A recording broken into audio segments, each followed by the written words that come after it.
നമസ്കാരം. നമ്മൾ ഇന്ന് സംസാരിക്കാൻ പോകുന്നത് സപ്ലൈ ചെയിൻ മാനേജ്മെന്റിനെക്കുറിച്ചാണ്. കേൾക്കുമ്പോഴിതൊരു വലിയ ടെക്നിക്കൽ വാക്കായി തോന്നാം, അല്ലേ?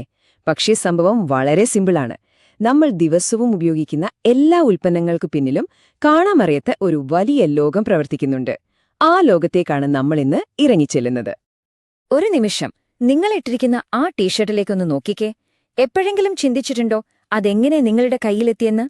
അതിന്റെ നൂല് ചിലപ്പോൾ ഇന്ത്യയിൽ നിന്നായിരിക്കും, അത് ഡൈ ചെയ്തത് ബംഗ്ലാദേശിൽ വെച്ചാവും, തുന്നിയതൊരു പക്ഷേ വിയറ്റ്നാമിലായിരിക്കും. കണ്ടോ, ഒരു സാധാരണ ടീഷർട്ടിന് പിന്നിൽ പോലും ഒരു ലോകയാത്രയുടെ കഥയുണ്ട്. ഇതാണ് നമ്മൾ മനസ്സിലാക്കാൻ പോകുന്ന സപ്ലൈ ചെയിനിന്റെ ഒരു ചെറിയ ഉദാഹരണം. അപ്പോ എന്താണ് ഈ സപ്ലൈ ചെയിൻ എന്ന് കൃത്യമായി പറഞ്ഞാൽ? ലളിതമായിട്ട് പറഞ്ഞാൽ, ഒരു ഉൽപ്പന്നം ഉണ്ടാക്കാൻ വേണ്ട അസംസ്കൃത വസ്തുക്കൾ കണ്ടുപിടിക്കുന്നത് മുതൽ അതുണ്ടാക്കി പാക്ക് ചെയ്ത് അവസാനം നമ്മുടെ, അതായത് എൻ കസ്റ്റമറുടെ കയ്യിൽ എത്തുന്നത് വരെയുള്ള ഒരു വലിയ നെറ്റ്വർക്കാണിത്. ഇതിൽ ആളുകളുണ്ട്, പലതരം ഓർഗനൈസേഷനുകളുണ്ട്, ടെക്നോളജിയുണ്ട്, എല്ലാം ചേർന്നൊരു വലിയ ശൃംഖല. ഈ ഒരു വിശകലനത്തില് നമ്മൾ 4 പ്രധാനപ്പെട്ട കാര്യങ്ങളിലേക്കാണ് ശ്രദ്ധ കൊടുക്കാൻ പോകുന്നത്. എന്താണ് ഒരു സപ്ലൈ ചെയിൻ? അതിലെ 3 പ്രധാനപ്പെട്ട ഡിസിഷൻ ഫേസുകൾ ഏതൊക്കെയാണ്? പിന്നെ ഇതിനെ മനസ്സിലാക്കാനുള്ള 2 പ്രോസസ് വ്യൂസ്, അതോടൊപ്പം ഇത് പല വ്യവസായങ്ങളിലും എങ്ങനെയാണ് പ്രവർത്തിക്കുന്നതുമെന്നും നമുക്ക് നോക്കാം. ഓക്കെ, അപ്പൊ നമുക്ക് ആദ്യത്തെ ഭാഗത്തേക്ക് കിടക്കാം. എന്താണ് ഒരു സപ്ലൈ ചെയിൻ? അതിന്റെ ലക്ഷ്യങ്ങളും പ്രാധാന്യവും എന്തൊക്കെയാണ്? ഒരു നല്ല സപ്ലൈ ചെയിൻ മാനേജ്മെന്റിന് 7 പ്രധാന ലക്ഷ്യങ്ങളാണുള്ളത്. ഏറ്റവും ബേസിക് ആയിട്ടുള്ളത് 2 എണ്ണമാണ്. കാര്യക്ഷമത അഥവാ എഫിഷ്യൻസി, പിന്നെ ചെലവ് കുറയ്ക്കൽ അഥവാ കോസ്റ്റ് റിഡക്ഷൻ. പക്ഷെ അത് മാത്രം പോരല്ലോ, അല്ലേ? ക്വാളിറ്റി നല്ലതായിരിക്കണം, കസ്റ്റമർ ഹാപ്പി ആയിരിക്കണം, മാർക്കറ്റിൽ എന്ത് മാറ്റം വന്നാലും പെട്ടെന്ന് റെസ്പോണ്ട് ചെയ്യാൻ പറ്റണം, പുതിയ ആശയങ്ങൾ അതായത് ഇന്നൊവേഷൻ കൊണ്ടുവരണം. പിന്നെ ഇപ്പോഴത്തെ കാലത്ത് ഏറ്റവും പ്രധാനപ്പെട്ട ഒന്ന് സസ്റ്റൈനബിലിറ്റി, അതായത് പരിസ്ഥിതിക്ക് ദോഷം ചെയ്യാത്ത രീതിയിലുള്ള പ്രവർത്തനങ്ങൾ. എന്തുകൊണ്ടാണ് ഈ സപ്ലൈ ചെയിൻ മാനേജ്മെന്റ് ഇത്രയും പ്രധാനപ്പെട്ടതാകുന്നത്? ഒന്നാമതായി, ഇത് ഒരു കമ്പനിക്ക് അവരുടെ എതിരാളികളെക്കാൾ ഒരു കോമ്പറ്റീറ്റീവ് അഡ്വാൻറ്റേജ് നൽകുന്നു. ചെലവ് കുറയ്ക്കാൻ സഹായിക്കുന്നു, വിതരണത്തിൽ തടസ്സങ്ങൾ വന്നാലുള്ള റിസ്ക് കൈകാര്യം ചെയ്യാൻ സഹായിക്കുന്നു, ഇതിലെ ഓരോ പങ്കാളികളുമായുള്ള സഹകരണം മെച്ചപ്പെടുത്തുന്നു. ഏറ്റവും പ്രധാനമായി, ഇത് കസ്റ്റമർ സാറ്റിസ്ഫാക്ഷൻ കൂട്ടിയിട്ട് ലോകം മുഴുവൻ ബിസിനസ് വ്യാപിപ്പിക്കാൻ സഹായിക്കുന്നു. അടുത്തതായി നമ്മൾ നോക്കാൻ പോകുന്നത് സപ്ലൈ ചെയിനിലെ 3 പ്രധാന ഡിസിഷൻ ഫേസുകളാണ്. ഇവിടെയാണ് നിർണായകമായ തീരുമാനങ്ങൾ എങ്ങനെ എടുക്കുന്നു, നടപ്പിലാക്കുന്നു എന്നൊക്കെ നമ്മൾ മനസ്സിലാക്കാൻ പോകുന്നത്. ഈ തീരുമാനങ്ങളെ നമുക്ക് പ്രധാനമായും 3 ഘട്ടങ്ങളായിട്ട് തിരിക്കാം. ഒന്നാമത്തേത് ഡിസൈനാണ്. ഇവിടെ സപ്ലൈ ചെയിനിന്റെ ഒരു രൂപരേഖ തന്നെ ഉണ്ടാക്കുന്നു. രണ്ടാമത്തേത് പ്ലാനിംഗ്, അതായത് ഡിമാൻഡിനനുസരിച്ച് സപ്ലൈ എങ്ങനെ ക്രമീകരിക്കാമെന്ന് നോക്കുന്നു. അവസാനത്തേത് ഓപ്പറേഷൻ. ഇത് നമ്മുടെ ദൈനംദിന പ്രവർത്തനങ്ങൾ കൈകാര്യം ചെയ്യുന്ന ഘട്ടമാണ്. ആദ്യത്തെ ഫേസായ ഡിസൈനില് നമ്മൾ എടുക്കുന്നത് ദീർഘകാലത്തേക്കുള്ള തീരുമാനങ്ങളാണ്. അതായത് അടുത്ത 5 വർഷത്തേക്കോ 10 വർഷത്തേക്കോ ഉള്ളവ. ഫാക്ടറികൾ എവിടെ തുടങ്ങണം, ഓരോ ഫാക്ടറിയുടെയും കപ്പാസിറ്റി എത്രയായിരിക്കണം, ഏതൊക്കെ സപ്ലയർമാരുമായിട്ട് സഹകരിക്കണം, ഇതൊക്കെയാണ് ഇവിടത്തെ പ്രധാന ചോദ്യങ്ങൾ. ബിസിനസ് ലക്ഷ്യങ്ങളുമായി യോജിക്കുന്ന കാര്യക്ഷമമായ ഒരു ഘടനയുണ്ടാക്കുക എന്നതാണ് ഇവിടുത്തെ പ്രധാന ലക്ഷ്യം.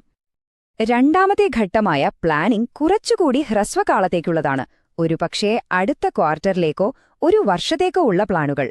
അടുത്ത മാസം എത്ര ഡിമാൻഡ് ഉണ്ടാകും എന്ന് പ്രവചിക്കുക, അതാണ് ഡിമാൻഡ് ഫോർകാസ്റ്റിംഗ്. അതിനനുസരിച്ച് എത്ര സ്റ്റോക്ക് അഥവാ ഇൻവെന്ററി സൂക്ഷിക്കണം, പ്രൊഡക്ഷൻ എങ്ങനെ പ്ലാൻ ചെയ്യണം തുടങ്ങിയ കാര്യങ്ങളാണ് ഇവിടെ വരുന്നത്.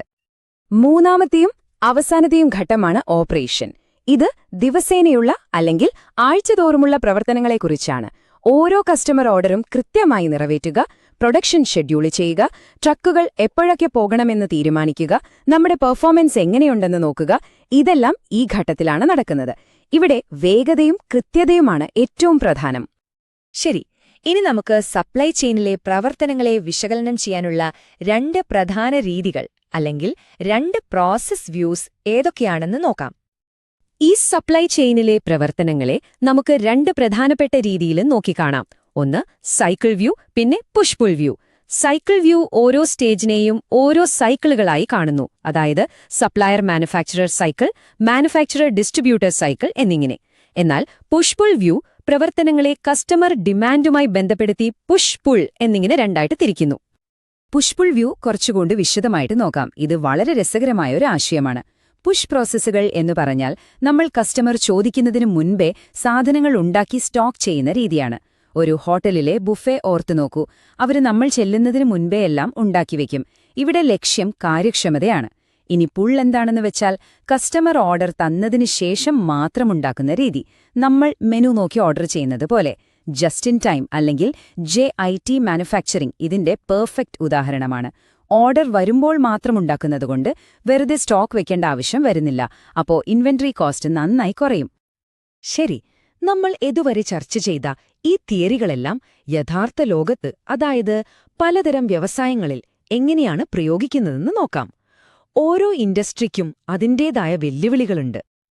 ആദ്യം തന്നെ FMCG, അതായത് ഫാസ്റ്റ് മൂവിംഗ് കൺസ്യൂമർ ഗുഡ്സ്. നമ്മുടെ സോപ്പ്, ബിസ്ക്കറ്റ്, പാലൊക്കെ ഇതിൽ വരും. ഇവിടുത്തെ പ്രധാന പ്രശ്നം ഡിമാൻഡിലെ വലിയ മാറ്റങ്ങളാണ്. ഇന്ന് ഇഷ്ടപ്പെടുന്ന ഒരു ബിസ്ക്കറ്റ് നാളെ ആർക്കും വേണ്ടെന്ന് വരാം. അതുകൊണ്ട് തന്നെ ഡിമാൻഡ് കൃത്യമായി പ്രവചിക്കുക എന്നത് വലിയൊരു വെല്ലുവിളിയാണ്. അതോടൊപ്പം പാല് പോലുള്ള ഉൽപ്പന്നങ്ങൾ പെട്ടെന്ന് കേടായി പോകും. അപ്പോൾ ഇൻവെന്ററി മാനേജ്മെന്റും വളരെ ബുദ്ധിമുട്ടാണ്. അടുത്തത് പെട്രോകെമിക്കൽ ഇൻഡസ്ട്രിയാണ്. ഇവിടെ ഭീമമായ മുതൽമുടക്കുള്ള പ്ലാന്റുകളും ലോകത്തിന്റെ പല ഭാഗങ്ങളിൽ നിന്നുള്ള അസംസ്കൃത വസ്തുക്കളുമാണ് പ്രധാനം. അതുകൊണ്ടുതന്നെ ഏതെങ്കിലും ഒരു രാജ്യത്ത് ഒരു രാഷ്ട്രീയ പ്രശ്നമുണ്ടായാൽ മതി, അത് മുഴുവൻ സപ്ലൈ ചെയിനിനെയും തടസ്സപ്പെടുത്താം. അതൊരു വലിയ റിസ്ക്കാണ്. അതോടൊപ്പം പരിസ്ഥിതി നിയമങ്ങളും വിലയിലെ വലിയ മാറ്റങ്ങളും ഇവിടത്തെ വെല്ലുവിളികളാണ്. വാഹന നിർമ്മാണ മേഖലയിലേക്ക് വന്നാൽ ഇവിടെ ടയർ 1, ടയർ 2 എന്നിങ്ങനെ പല തട്ടുകളിലുള്ള സപ്ലയർമാരുണ്ട്. നമ്മൾ നേരത്തെ പറഞ്ഞ ജസ്റ്റ് ഇൻ ടൈം അഥവാ JIT ഇവിടെ വളരെ വ്യാപകമായി ഉപയോഗിക്കുന്നുണ്ട്. എന്നാൽ ഈ സങ്കീർണമായ ശൃംഖല കാരണം ഏതെങ്കിലും ഒരു ഭാഗത്തൊരു ചെറിയ ചിപ്പ് കിട്ടാൻ വൈകിയാൽ പോലും കാർ നിർമ്മാണം മുഴുവൻ നിർത്തിവെക്കേണ്ടി വരും. ഇലക്ട്രിക് വാഹനങ്ങളിലേക്കുള്ള മാറ്റം ഇതിനെ കൂടുതൽ കോംപ്ലക്സ് ആക്കുന്നു. ഫാർമസ്യൂട്ടിക്കൽ ഇൻഡസ്ട്രിയിൽ നിയമങ്ങളും ക്വാളിറ്റി കൺട്രോളുമാണ് രാജാവ്. ഇവിടെ ഒരു ചെറിയ തെറ്റുപോലും പറ്റാൻ പാടില്ല. വാക്സിനുകൾ പോലുള്ളവ കേടാകാതെ സൂക്ഷിക്കാൻ കോൾഡ് ചെയിൻ എന്ന പ്രത്യേക താപനില നിയന്ത്രിക്കുന്ന സംവിധാനം തന്നെ വേണം. ഈ മേഖലയിലെ ഏറ്റവും വലിയ തലവേദനകളിലൊന്ന് വ്യാജമരുന്നുകൾ സപ്ലൈ ചെയിനിൽ കടന്നുകൂടാതെ തടയുക എന്നതാണ്. അവസാനമായി ടെക്സ്റ്റൈൽ ഇൻഡസ്ട്രി. ഇവിടെ ഫാഷൻ ട്രെൻഡുകൾ മിന്നൽ വേഗത്തിലാണ് മാറുന്നത്.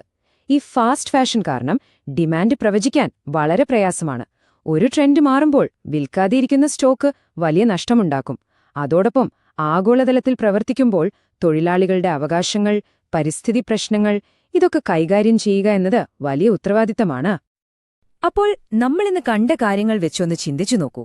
കാലാവസ്ഥാ വ്യതിയാനം, ആർട്ടിഫിഷ്യൽ ഇന്റലിജൻസ് പോലുള്ള പുതിയ ടെക്നോളജികൾ, ആഗോള രാഷ്ട്രീയത്തിലെ മാറ്റങ്ങൾ ഇതെല്ലാം പരിഗണിക്കുമ്പോൾ നമ്മൾ ചർച്ച ചെയ്ത ഈ വ്യവസായങ്ങളിൽ ഏതാണ് അടുത്ത 10 വർഷത്തിൽ ഏറ്റവും വലിയ സപ്ലൈ ചെയിൻ വെല്ലുവിളി നേരിടാൻ പോകുന്നത്? ഇതൊരു നല്ല ചോദ്യമാണ്, അല്ലേ? ഇതിനെക്കുറിച്ച് ചിന്തിക്കുന്നത് നമ്മൾ പഠിച്ച കാര്യങ്ങൾ കൂടുതൽ ആഴത്തിൽ മനസ്സിലാക്കാൻ സഹായിക്കും.